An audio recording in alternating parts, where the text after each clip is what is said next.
Welcome to this explainer. Today we're diving into the extraordinary life of a truly unassuming historical figure, a man whose quiet, behind-the-scenes work literally shaped future saints and completely transformed the lives of outcasts. We are talking about Saint Joseph Cafasso. His legacy is absolutely massive, but it's also incredibly under the radar. Picture the scene for a second. It's 19th century Italy. Turin is heavily industrialized, and the streets are politically tense and gritty. And walking through those streets, right alongside hardened, condemned criminals on their way to the gallows, is a frail, hunched-over priest. It's such a powerful, almost jarring contrast, isn't it? That single mental image really captures the heart of everything we're about to unpack today. So here's our roadmap for the explainer. First, we'll look at the frail spiritual giant himself, then his role teaching the next generation, followed by his incredible work as the priest of the gallows. After that, we'll explore how he mentored St. John Bosco, and finally, his lasting priestly legacy. Let's jump right in. Section 1. A frail spiritual giant. Let's see how his super humble beginnings laid the groundwork for an outsized influence. Looking at his life, Joseph Cafasso operated in this really compact but just incredibly impactful window of time. Born in 1811 in a place called Castelnuovo d'Asti, which, fun fact, is the exact same hometown as the famous St. John Bosco. He was the third of 4 kids in a humble peasant family. By 1833, he gets ordained as a priest in Turin, and just a year later, he enters the Ecclesiastical College of St. Francis of Assisi, and he basically stays there for the rest of his life. He tragically died at just 49 years old in 1860. But, as we're going to see, the guy packed multiple lifetimes of service into those 49 short years.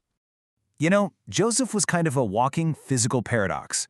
He was undersized, physically frail, and actually had a twisted spine that gave him a permanent stoop. But here's the fascinating part. Despite being so small and physically weak, he commanded absolute, undeniable respect from literally everyone he met. He was the top student in his seminary, possessed a brilliantly sharp mind, and had this towering spiritual presence that just completely overshadowed his physical limitations.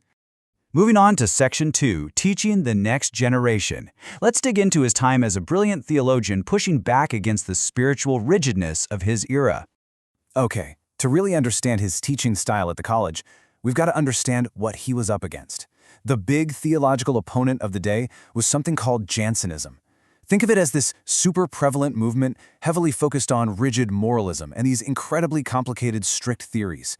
It was, frankly, a really harsh, unforgiving way of looking at human failure. And Cafasso, who was incredibly practical by nature, absolutely couldn't stand it. So instead of getting bogged down in all that rigidity, Cafasso trained future confessors to operate in reality. He taught moral theology with this perfect, beautiful balance. He made sure to convey the immense, limitless mercy of God right alongside the true seriousness of sin. He understood real people and real-life problems. He didn't want his seminarians to be these distant, stuffy academics, He wanted to shape true shepherds, priests who were pure, highly educated, and just overflowing with charity for their flock. Which brings us to Section 3, the priest of the gallows. We're transitioning from the quiet academic halls out into the gritty, unforgiving reality of 19th century Turin. During this time, Cafasso became a massive figure among a group known as the social saints of Turin. And you have to understand, Turin was going through some intense upheaval. You've got the political tension of the Italian unification movement, secular elites clashing with the church, and this massive wave of rapid industrialization pulling peasants into the city slums. It was chaotic. Poverty was rampant, social unrest was everywhere. But Cafasso and his fellow religious leaders, they didn't hide. They stepped right into the mess to address these severe social justice issues head-on. And to give you an idea of his dedication, consider the number 57. That is the exact, staggering number of condemned prisoners that Joseph personally accompanied to the gallows. Let that sink in for a second. He wasn't just praying for them from the safety of his rectory. He walked right by their side to their execution. He heard their confessions, offered them communion, and supported them in their absolute most terrifying final moments on earth. His acts of compassion were just next level.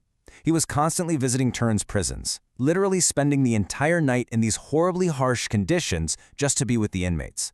And his charity was so incredibly practical. He'd bring them small, humanizing gifts, things like tobacco or cigars, just to offer a tiny momentary distraction from the misery. He had this surreal gift for reading hearts, treating every single prisoner with absolute dignity, no matter what they had done. It's honestly no surprise that nearly a century later, Pope Pius XII officially named him the patron saint of prisons. All right, on to Section 4, Mentoring St. John Bosco. Let's pull back the curtain on his quiet but absolutely crucial role as a mentor. Listen to this incredibly prophetic quote from Cafasso. He is destined by providence to become the apostle of Turin. Who's he talking about? A young man from his own hometown named John Bosco. Cafasso had this almost supernatural ability to spot potential in people. In fact, years later, during Don Bosco's canonization process, a bunch of witnesses actually referred to Cafasso as the co-founder and first collaborator of Bosco's life's work. He saw the fire in that young man and knew exactly what he could achieve for the struggling youth of the city. But here's the kicker. Cafasso didn't just offer him a few nice words of encouragement. He backed it up with serious, practical support. Vocationally, he guided Bosco's path to make sure he stayed in Turin where he was needed most. Financially, when Bosco started his oratory at the Pinardi House, it was Cafasso who guaranteed the rent, paid off the loans, and covered the food bills for years. And institutionally, he used his massive reputation to advocate for Bosco with the Archbishop and even the royal family. He was the quiet, sturdy rock that Don Bosco built his massive legacy on. And finally, Section 5, A Lasting Priestly Legacy. Let's see how he capped off this extraordinary life by refusing worldly power to stay true to his calling. Because he was so universally respected, the citizens of Turin literally begged him to take a seat in the legislative assembly. They wanted him to be a powerful politician, but he flat out refused. And he gave this brilliant response. "In the day of judgment, the Lord will ask me if I was a good priest, not a good deputy." I mean, wow. He had absolutely zero interest in worldly power or the spotlight. His entire focus, right to the very end, was on being a true pastor and faithfully leading his flock with kindness and serenity. So as we wrap up this explainer, I want to leave you with a provocative thought. St. Joseph Cafasso was a guy who constantly worked in the shadows, yet his quiet, radiant light shaped literal saints and brought real dignity to society's most forgotten outcasts. He is living proof that you don't need a booming voice, you don't need physical perfection, and you definitely don't need a massive platform to change the world. You just need profound compassion. So thinking about his example, how might you apply that same quiet humility and practical generosity to uplift the people in your own sphere of influence today?